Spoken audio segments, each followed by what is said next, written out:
2025 বিপিএলে নতুন চমক দেখাবে ফরচুন বরিশাল। ফরচুন বরিশালের চেয়ারম্যান মিজানুর রহমান এক সাক্ষাৎকারে বলেন, আমরা অলরেডি সামনের বিপিএলের পরিকল্পনা শুরু করে দিয়েছি। কারণ বসুন্ধরা অর্থমন্ত্রী ওদের সাথে আমরা টাকায় পারবো না, কিন্তু আমরা একটা ভারসাম্যপূর্ণ দল গঠন করব। উল্লেখ্য, বিপিএলে 4বারের চ্যাম্পিয়ন শক্তিশালী কুমিল্লাকে হারিয়ে তামিমের নেতৃত্বে প্রথমবারের মতো বরিশাল চ্যাম্পিয়ন হয় 2024 সালে। তামিমের বিষয়ে তিনি বলেন, সে খুব খুব ভালো। মানুষের সাথে কীভাবে মিশতে হয় সেটা সে জানে, এবং প্লেয়ারদের একইভাবে একই জায়গায় কীভাবে বন্দি রাখতে হয় কোথা দিয়ে সেটা সে খুব ভালো করেই জানে। এই গুণের জন্য অন্য প্লেয়াররা তাকে পছন্দ করে বলে আমার ধারণা, এবং আমাদের চ্যাম্পিয়ন হওয়ার পিছনে বড় ভূমিকা ছিল তার আত্মার ভূমিকা। বিপিএল 11তম আসরে তামিম অধিনায়ক, এটা নিশ্চিত।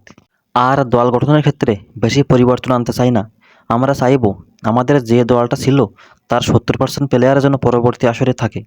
বিশাল কোনো পরিবর্তন চাই না, হয়তো 10% পরিবর্তন হতে পারে।